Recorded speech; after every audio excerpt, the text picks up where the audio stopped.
चलिए तो आज स्टार्ट करते हैं अपन सरफेस फिनिश।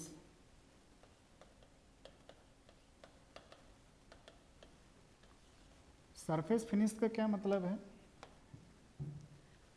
कि किसी भी जॉब की रफनेस या स्मूथनेस के बीच में क्या रिलेशन है, कि वो सतह कितनी स्मूथ है या कितनी रफ है, ये कौन बताता है? Surface finish. जॉब के स्मूथनेस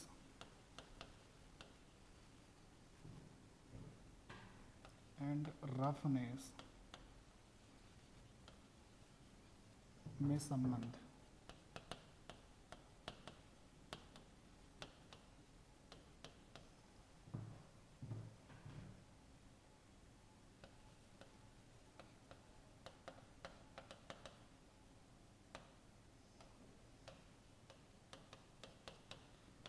वो जॉब, जैसे मान लीजिए आपने कोई जॉब बनाया है, उस जॉब में हमको फिनिशिंग काम करना है।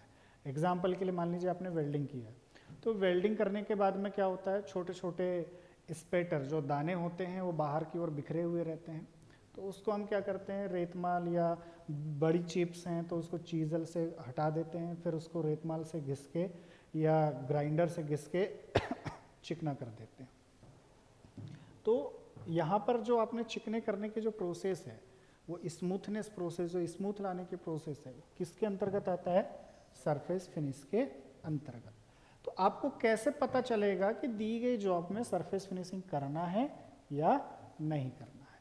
उसके लिए ड्राइंग जब बनती है जॉब की, तो उसी समय बता दिया जाता है कि सरफेस फिनिशिंग करना है या नहीं करना है।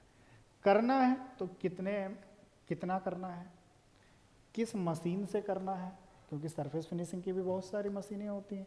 होनिंग होती है, लेपिंग होती है, ग्राइंडिंग होता है, रिमर होता है, इनसे हम सरफेस फिनिशिंग कर सकते हैं। तो हम किससे सरफेस फिनिशिंग करें, कौन सा ऑपरेशन यूज़ करें जिससे हम सरफेस फिनिशिंग करेंगे। देन उसमें लाइनें कैसी देंगे, सरफेस फिनिशिंग में ले कैसा रहेगा, मतलब खड़ा लगाना है, आड़ा लगाना है, गोल लगाना है। जैसे स्टील में आपने देखा होगा बर्तन के नीचे गोल गोल सर्कल्स बने हुए रहते हैं, ठीक है। तो वो ले कैसे देना है, ये सारी चीज़ें हमें कैसे पता चलेगी? जॉब देख के तो नहीं पता चलती। तो वो पहले से हम क्या करते हैं, डिसाइड कर लेते हैं कि कितनी सरफेस फिनिशिंग होनी है, किस पार्ट की सरफेस फिनिशिंग होनी है, किस मशीन द्वारा होनी है और किस तरीके की होनी है। ये सब किसके अंतर्गत आता है? सरफेस फिनिश के अंतर्गत। तो यहाँ पर हम बात करते हैं सबसे पहले रफनेस की। किसकी बात करेंगे? रफनेस की बात करेंगे, ठीक है। रफनेस का क्या मतलब है यहाँ पर?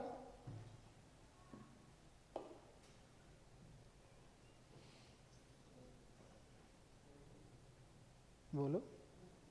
खुरदरापन, ठीक है। जॉब कितनी खुरदरी, मतलब उसकी मेन सतह से जॉब कितना खुरदरापन है, मतलब जिसको मशीनिंग ऑपरेशन से काट के निकाल दें या हटा दें, ठीक है। तो रफनेस बेसिकली क्या कहलाएगी?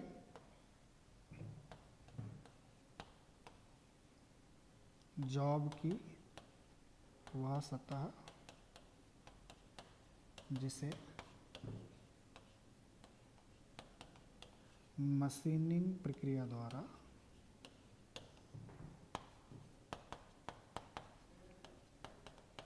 अलग किया जाता है, वो रफनेस है, ठीक है।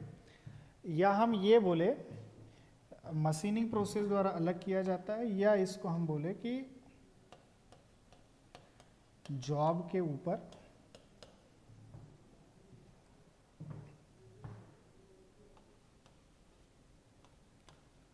खुरदरापन, सिंपल वे में है ना, जॉब के ऊपर जो खुरदरापन होगा वो क्या कहलाएगा?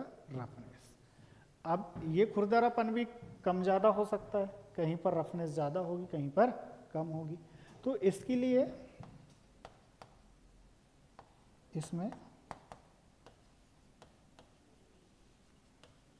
रफनेस नंबर दिए जाते हैं। क्या दिए जाते हैं? रफनेस नंबर दिए जाते हैं, ठीक है। इसका प्रतीक क्या होता है? सिंबल, इसका सिंबल यूज करते हैं हम या तो इस साइन से या फिर इस साइन से यूज, ठीक है। कितने नंबर होते हैं?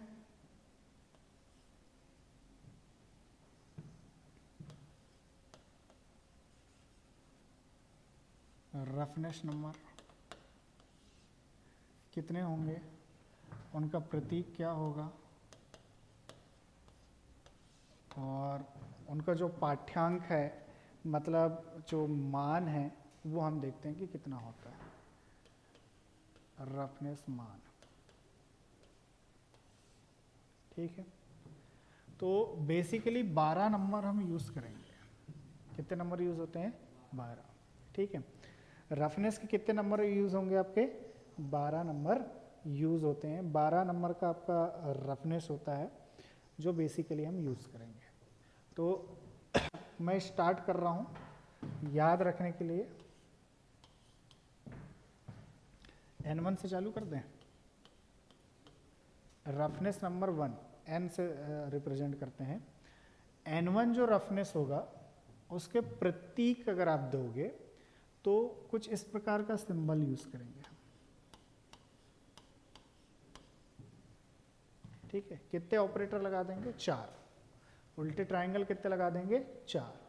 इसकी रफनेस वैल्यू जो होगी वो सबसे कम होती है, सबसे ज़्यादा फाइन होता है, हम ऐसा बोले, सबसे कम रफनेस वैल्यू होती है। कितनी होगी? तो सर ये होती है 0.025 माइक्रोमीटर। माइक्रो मतलब 10 की पावर -9, ठीक है। दूसरा N2, N2 के लिए भी ऑपरेटर आप यही दोगे। रफनेस इससे दुगनी होगी, बढ़ जाएगी। इसका दुगना करोगे तो कितना हो जाएगा? 0.50 माइक्रोमीटर, ठीक है। इतना ही होगा ना।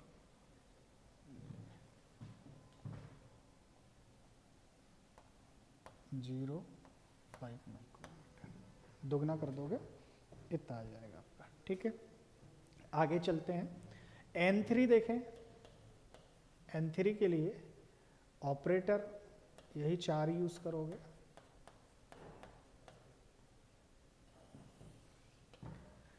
इसका जस्ट डबल कर दो अब, तो 5 का 50 का 100 हो जाएगा, मतलब 0.1 माइक्रोमीटर हो जाएगा ये।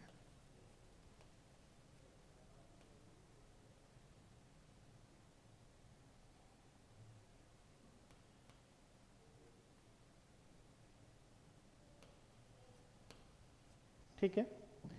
अगला N4। अब N4 से ऑपरेटर की संख्या जो होगी वो 1 कम हो जाएगी। 4 की जगह कितने हो जाएंगे?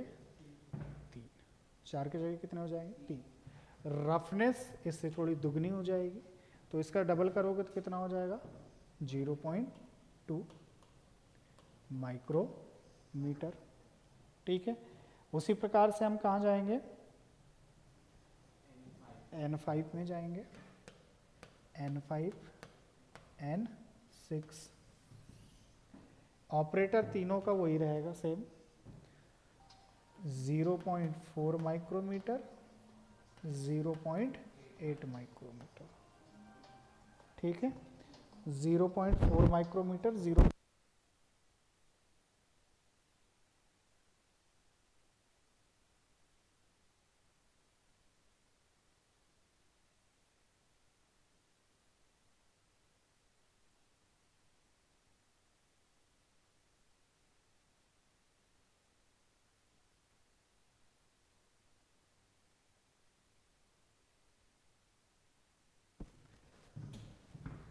N4, N5 और N6 ये 0.2, 0.4 और 0.8 हो जाएगा। इसके बाद में नंबर और बढ़ाते हैं अपन, N7। ऑपरेटर जहाँ पर अभी 3 लग रहे हैं वो और कम हो जाएंगे, और कितने में आ जाएंगे आपके? 2 में। कितने में आ जाएंगे? 2 में। तो ये हो जाएगा आपका 2 ऑपरेटर। अच्छा, ये बढ़ जाएगा, 0.8 है तो अब कितना हो जाएगा? 1.6। 1.6। उसी प्रकार से N8, उसका भी ऑपरेटर इतना ही होगा 3.2 N9, इसका भी ऑपरेटर इतना ही होगा आपका, और ये हो जाएगा 6.4 माइक्रोमीटर। अगला है आपका N10। N10 में सिंगल ऑपरेटर लगेगा और ये हो जाएगा आपका 12.8, इसको 12.5 माइक्रोमीटर भी बोल सकते हो, कोई दिक्कत नहीं है ना, 12.5 माइक्रोमीटर। आगे देखते हैं, इधर लिख दूं मैं N11। N11 का भी ऑपरेटर आपका सिंगल ऑपरेटर ही रहेगा और जो वैल्यू रहेगी वो कितनी हो जाएगी, चलो हाथ तो जाएगा, यहीं पर आ जाएगा N11, ये 25 माइक्रोमीटर। और अगला है आपका N12, इसके लिए साइन ये दिया जाता है, ठीक है, और ये हो जाएगा आपका 50 माइक्रोमीटर। तो सबसे छोटा रफनेस नंबर, सबसे छोटा रफनेस नंबर, सबसे छोटा रफनेस नंबर ये है और सबसे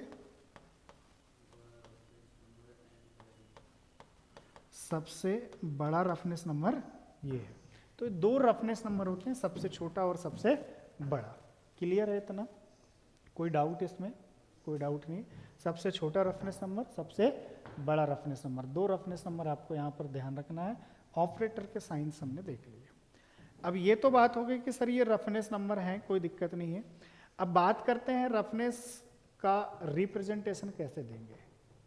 ठीक है, ये तो रफनेस नंबर हुआ। अब हम बात करते हैं रफनेस का ड्राइंग में सिंबल कैसा देंगे, रफनेस का ड्राइंग में सिंबल कैसे देंगे। ठीक है,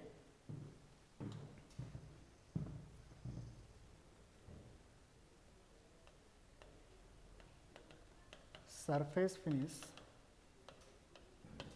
के लिए प्रतीक या सिंबल,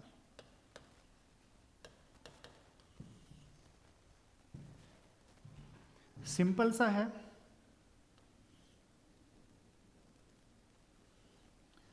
अलग अलग सिंबल दिए जाते हैं, जैसे कि अभी मैंने आपको दिया हूं, इस प्रकार से एक तिरछी लाइन दिख रही है आपको, ये तिरछी लाइन, और ये यहाँ से हल्का सा झुका हुआ है ना, ये 45 डिग्री पर झुका हुआ रहता है। कितने पर झुका रहता है? 45 डिग्री। या इसको और छोटा कर दें, पहले एक एक से लेते हैं अपन। सिर्फ ऐसी लाइन दी हुई है, ये सामान्य प्रतीक होता है, जनरल होता है, इसमें कोई मशीनिंग ऑपरेशन नहीं लिखा रहता, जनरल है कि ये दिया जाता है। ठीक है, यहाँ पर ये जो है ये सामान्य प्रतीक है, सामान्य प्रतीक। जनरल है कि ये साइन दे दिए, मतलब क्या होना है, यहाँ पर सरफेस फिनिशिंग ऑपरेशन होना है। कहीं भी ड्राइंग में आपको ये चीज़ दिख गई तो आप क्या समझेंगे कि यहाँ पर हमको सरफेस फिनिशिंग ऑपरेशन करना है, सतह में हमको फिनिशिंग देना है, ये हमको ध्यान में रखना है। अच्छा, एंगल आपको पूछ ले कि भाई कितना एंगल आपको देना है, तो उस पर भी थोड़ी सी चर्चा कर लेते हैं कि कितना एंगल देना है, क्या करना है, इस पर भी बात करेंगे। तो ये आपने सामान्य दे दिया, यहाँ से जो एंगल रहता है वो याद रखना है 60 डिग्री का एंगल रहता है। कितने डिग्री का रहता है? 60 डिग्री का एंगल रहता है। अच्छा, ये भी दे सकता है या इसके साथ में ऐसा भी दे सकता है। अभी इनका मतलब बताऊंगा क्या क्या है, एक छोटे छोटे लेके चलते हैं। इस प्रकार का भी सिंबल आपको दे सकता है, इसमें कोई दिक्कत नहीं है। बस इसमें यह है कि मशीनिंग ऑपरेशन देगा कि कौन से मशीनिंग ऑपरेशन से सरफेस फिनिशिंग करना है। यहां पर ये वाला दे दिया, मतलब इसका मतलब होता है मशीन ऑपरेशन, मीन्स ग्राइंडिंग से करना है, होनिंग से करना है, लेपिंग से करना है, वो यहाँ पर लिखा जाता है, या मिलिंग से करना है, वो यहाँ पर लिखा जाता है। क्लियर है इतना? ठीक है, अधिकांश आपको मिलिंग उत्पाद के लिए अगर मैं पूछेगा तो मिलिंग उत्पाद के लिए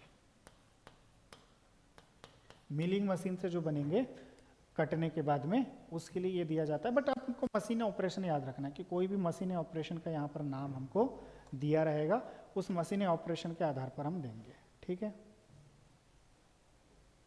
क्लियर हो गया? अब आगे देखो, आपको ये सेम साइन दिया हुआ है, कोई दिक्कत नहीं, लेकिन इसमें आपको ये पैक कर दिया है,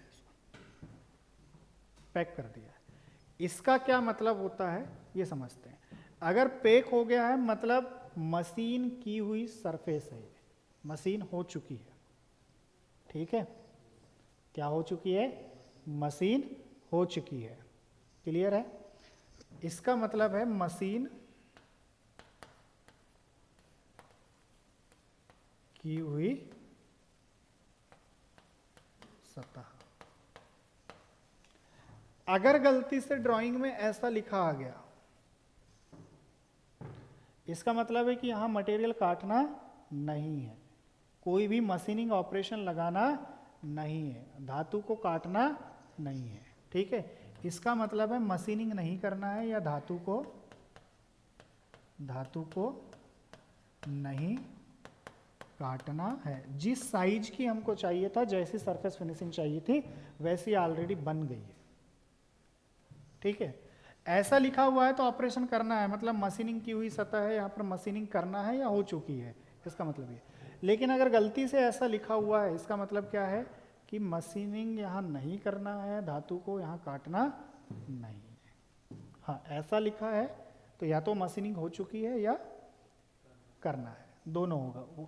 यहाँ पर लिखा है तो किससे करना है, यहाँ पर लिखा हुआ है तो किससे करना है। ये सिंबल्स ही बहुत ज़्यादा ज़रूरी होते हैं जो काम देंगे।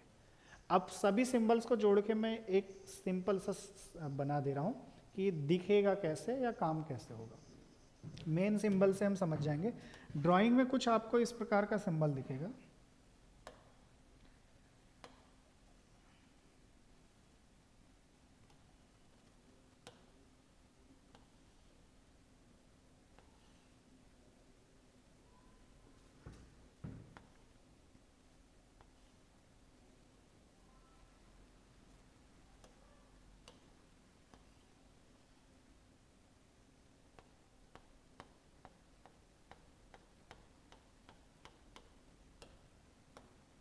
इस प्रकार का सिंबल दिखेगा आपको।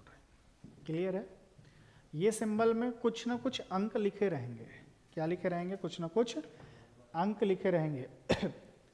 ठीक है, कोई ना कोई अंक लिखा रहेगा। जैसे मैंने बोला कि यहाँ पर जो अंक लिखा रहेगा ये आपका क्या है?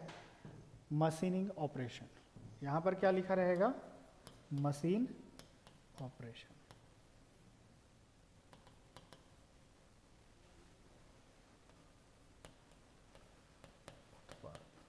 या कोई ना कोई कोडिंग दी रहेगी। यहाँ पर क्या दी रहेगी? कोई ना कोई कोडिंग। अगर सीएनसी मशीन, डीएनसी मशीन से यूज़ करोगे तो यहाँ पर क्या दी रहेगी? कोडिंग दी रहेगी। कोडिंग, वो कोडिंग से समझ जाएंगे कि कौन सा ऑपरेशन होना है। क्लियर है? अच्छा, यहाँ पर अगर मैं कुछ लिखा हुआ है, यहाँ पर डेटा लिखा हुआ है, तो इसका मतलब है कि उसमें कितना रफनेस होगा।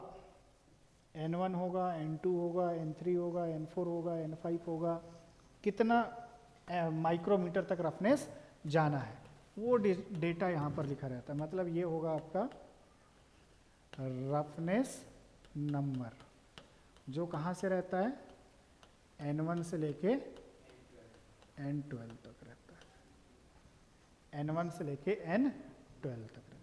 ठीक है, वो रफनेस नंबर ऑलरेडी हमने टेबल में लिख चुके हैं।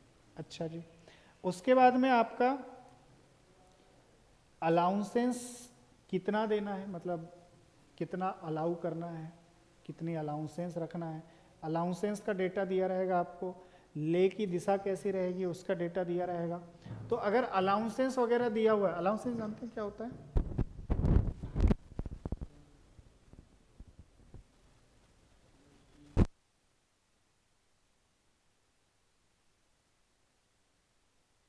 कम, कितना अलाउंसेंस देना है। तो अगर अलाउंसेंस वगैरह दे रहा है तो वो यहाँ पर होगा।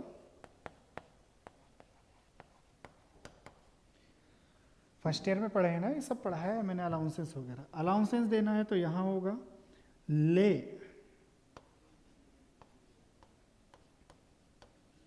ये ले होता है। ले मतलब, ले का क्या मतलब है,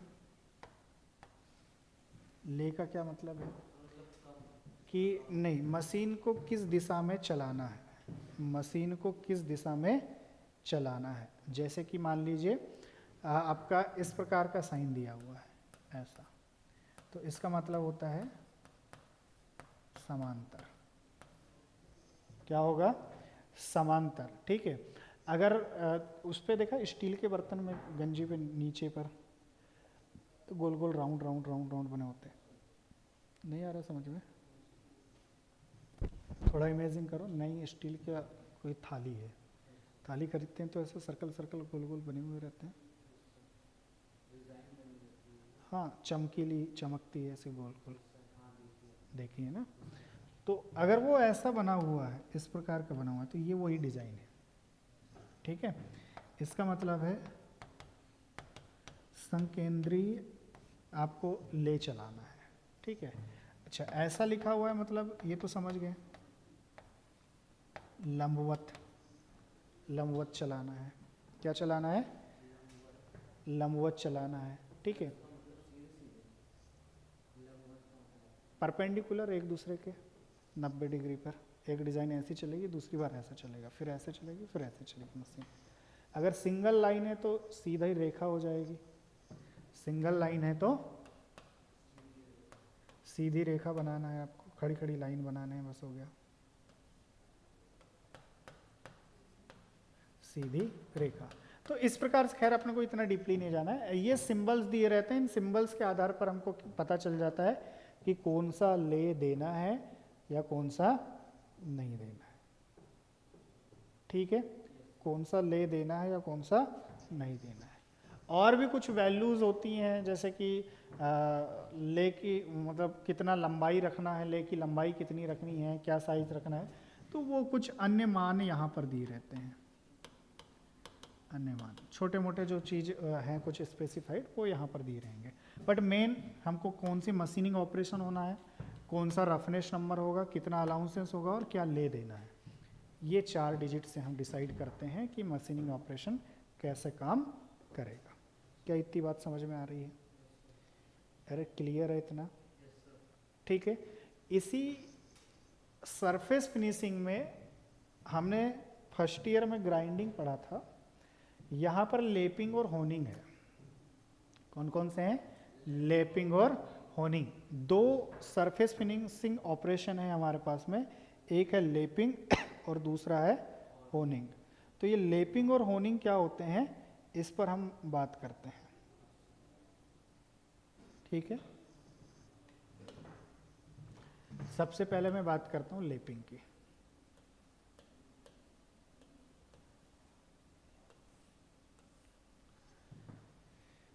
लेपिंग की, ठीक है ना।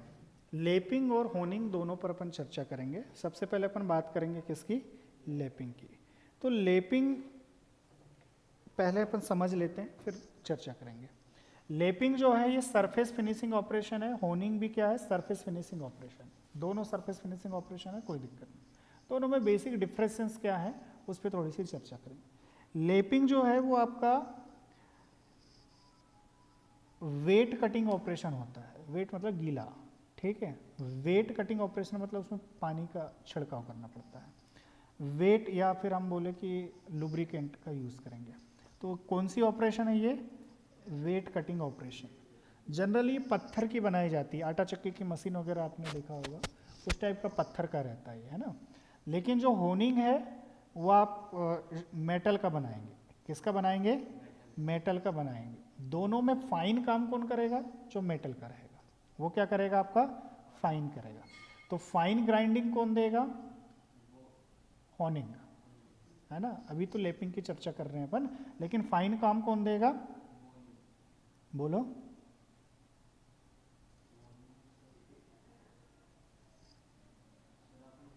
होनिंग, हाँ होनिंग, ठीक है। लेपिंग और होनिंग दोनों पर अपन चर्चा कर रहे हैं। तो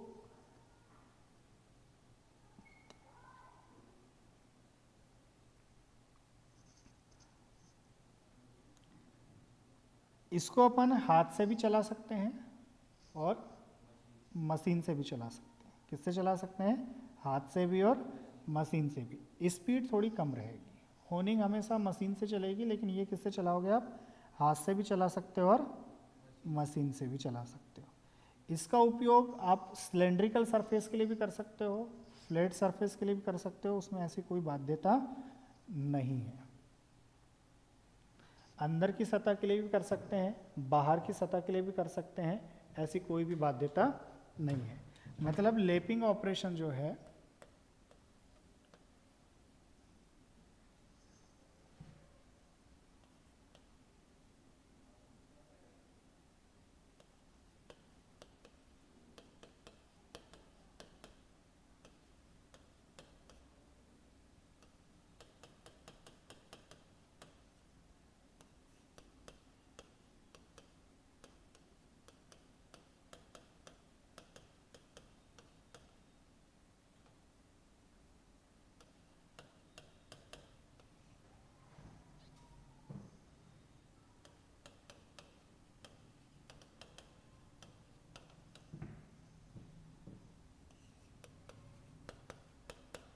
इसे हम मशीन या हाथ द्वारा चला सकते हैं।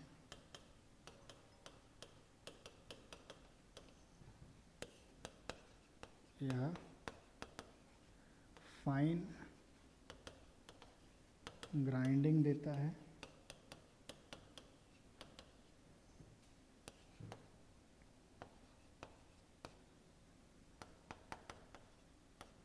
यह फ्लैट या सिलेंड्रिकल की आंतरिक या बाह्य सतह के लिए उपयोगी है।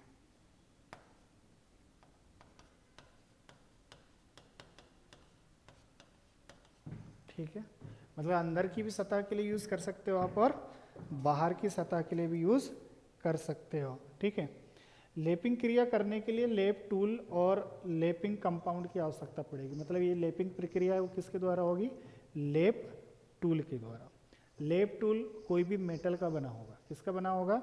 मेटल का, चाहे वो कास्ट आयरन हो, कापर हो, ब्रास हो, कोई भी हो सकता है, इनका बना होगा। ये लिख दिया है मैंने कि धातु का बना होता है। किसका बना होता है? धातु का। ठीक है, क्लियर है इतना? एल्यूमिनियम ऑक्साइड के भी बना सकते हो आप, सिलिकॉन कार्बाइड, बोरान, डायमंड, इन सब के आप बना सकते हो, इसमें कोई दिक्कत नहीं है। इसका अलाउंसेंस कितना होना चाहिए? लेपिंग अलाउंसेंस, लेपिंग अलाउंसेंस कितना होना चाहिए?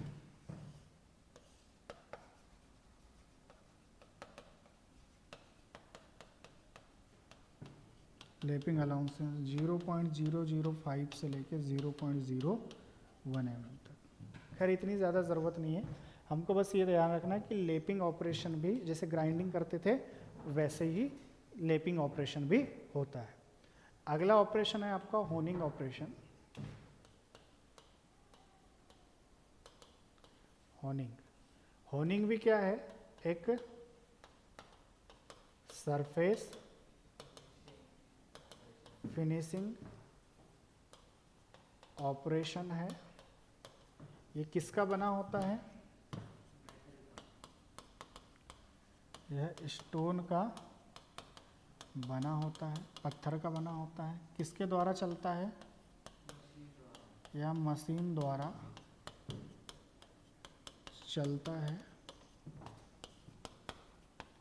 यह वेट ग्राइंडिंग ऑपरेशन है। क्या है ये? वेट ग्राइंडिंग ऑपरेशन है। ठीक है, उसकी तुलना में कम थोड़ा सा आपको अलाउंसेंस देगा, या इसका अलाउंसेंस भी जो होगा वो कम होगा। जैसे वो था 0.005 से लेके 0.01, ये होता है 0.06 से लेके 0.1 तक। इसका जो अलाउंसेंस होता है वो 0.06 से लेके 0.15 mm तक होता है। मतलब अलाउंसेंस भी इसमें क्या रहेगा, कम रहेगा। अलाउंसेंस भी क्या रहेगा, कम। ये किसके लिए यूज़ होता है, तो केवल और केवल सिलेंड्रिकल सरफेस के लिए।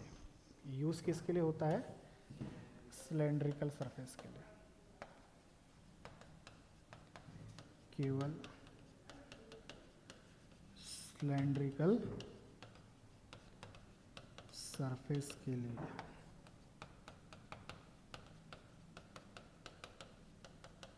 उपयोग होता है। ठीक है, किसके लिए यूज़ होता है, सिलेंड्रिकल। हाँ, लेकिन इसकी स्पीड ज़्यादा होती है। क्या होगी, मशीन से चलता है ना, तो इसकी स्पीड क्या होगी, ज़्यादा। इसकी स्पीड ज़्यादा होती है। रीज़न क्या है स्पीड ज़्यादा होने का, मशीन से चलता है, इसलिए क्या होता है, इसकी स्पीड ज़्यादा होती है एज़ कंपेयर टू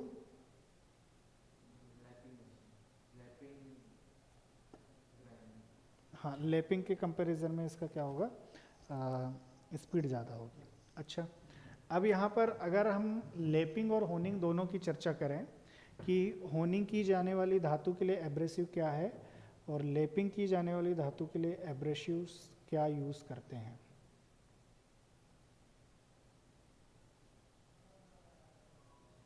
ठीक है, मैं क्या बोल रहा हूँ कि एब्रेसिव मतलब जानते हैं क्या होता है, नहीं जानते।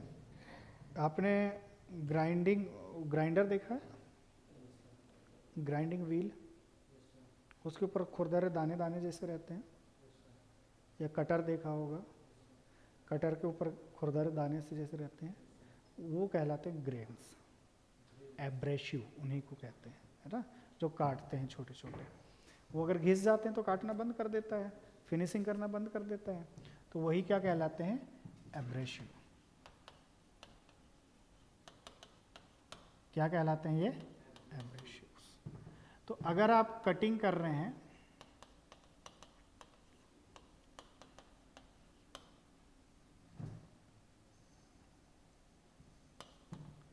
स्टील की, किसकी कटिंग कर रहे हैं, स्टील को काटना है, तो क्वेश्चन पूछेगा कि भाई एब्रेसिव किसका यूज़ करेंगे, एब्रेसिव किसका यूज़ करेंगे।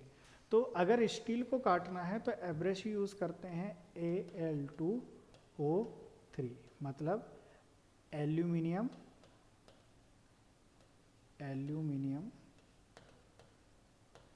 ऑक्साइड।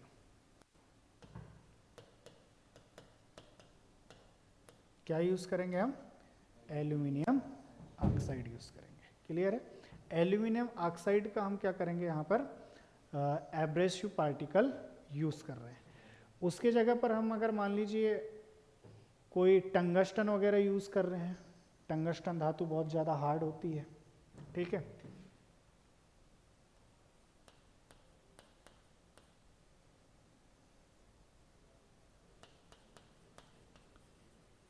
टंगस्टन यूज़ कर रहे हैं, तो टंगस्टन तो बहुत ज़्यादा हार्ड होती है, कठोर होती है, तो उसको काटने के लिए किसका यूज़ करेंगे, बहुत ज़्यादा हार्ड एब्रेसिव। और हार्ड होता है डायमंड। क्या यूज़ होता है, डायमंड। तो टंगस्टन को काटने के लिए किसके एब्रेसिव बनाए जाते हैं, डायमंड के बनाए जाते हैं। किसके बनाए जाते हैं, डायमंड के बनाए जाते हैं। ठीक है, क्लियर है। स्टील को काटने के लिए एल्यूमिनियम ऑक्साइड और टंगस्टन को काटने के लिए डायमंड यूज़ करते हैं। क्लियर है। अच्छा, कास्ट आयरन को काटने के लिए, कास्ट आयरन को काटना है तो